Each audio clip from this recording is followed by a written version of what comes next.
friends, good to be back with you. So I thought we would do something a little bit different today and talk about some viewer questions.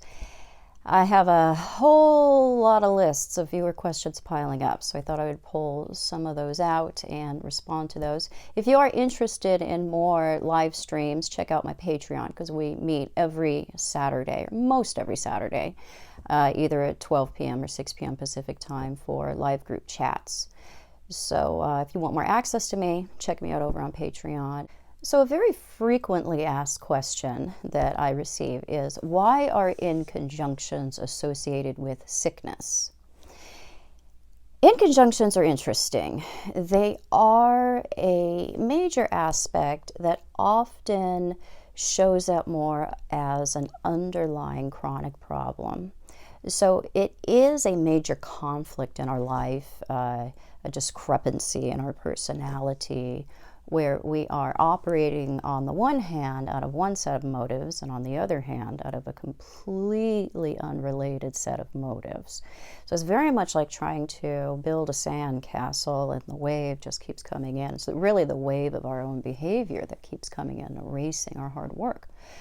So with inconjunctions, we tend to give more than we actually have. We tend to deplete ourselves with the various types of behaviors that are described by the particular planets that are in a conjunction.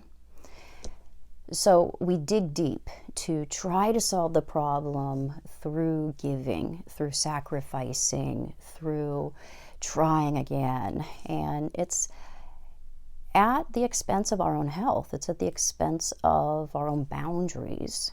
And we just keep throwing more energy at it until we often find that we've entered into a period of very low vitality. And that really enables a lot of different conditions to start to rise or proliferate within us. So it's really important that we recognize our limit. We recognize when we are overgiving and not getting a commensurate response back or a commensurate amount of payback or attention or feedback, whatever it is that we're reaching out for.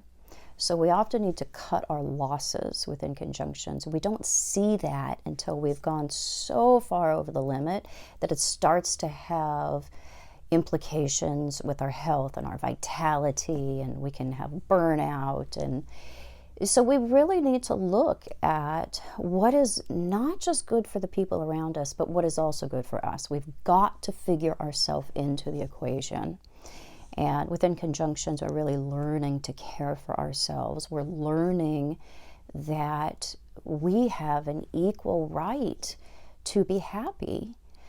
So it's a very abbreviated response. If you're interested in more about that, then I would think about joining my aspects course, because we talk about that a lot. Every time we talk about a particular aspect, we focus specifically on the inconjunction, dedicate quite a bit of time and energy to that for a reason.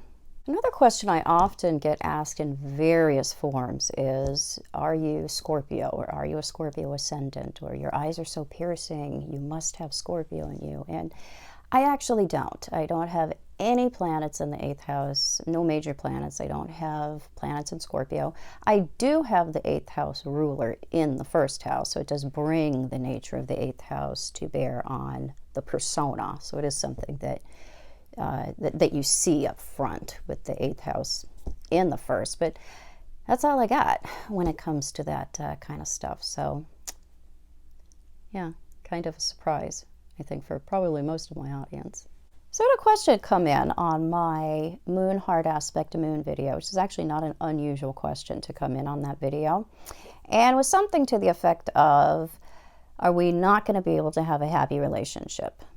And that's actually not the case. It is going to require more of you in order to have peace, in order to have harmony, in order to really feel like it's a welcome environment for the two of you, where you're both being mutually supported and getting your needs met.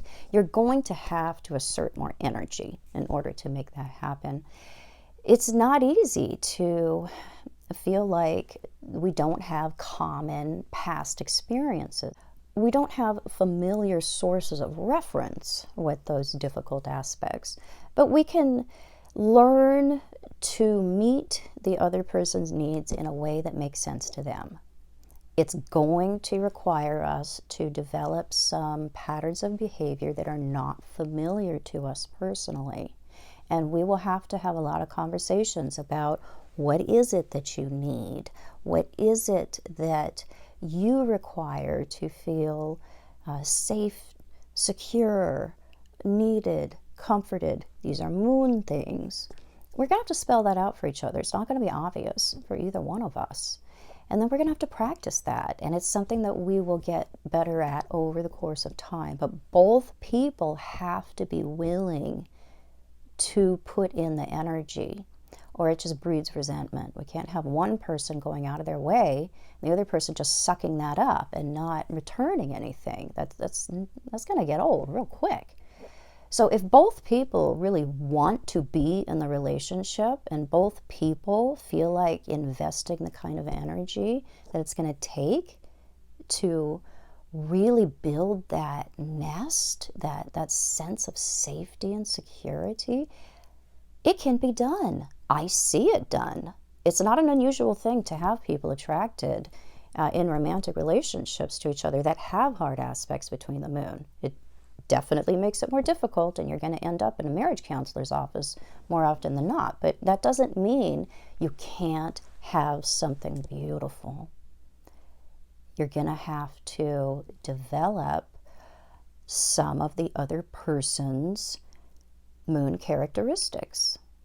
It makes us enlarge our own habitual emotional pattern to include some of who the other person is on a very essential level. There's a lot of beautiful things that can come out of this, but we both have to be willing to learn.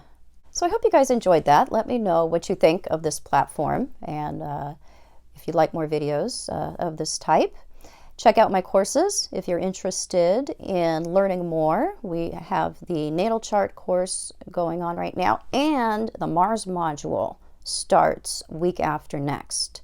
We're finishing up the Mercury through the houses, and then we get into Mars through the houses. My aspects course is still open. That is a fascinating course if you'd like to listen in on that one, where we focus on a specific natal aspect and learn about how to interpret aspects in general. And my transits course is still going on as well, where we focus every week on a specific transit, talk about what we can expect, how to plan for that, what we get out of it. And if you are interested in question and answer live video sessions, check me out on Patreon.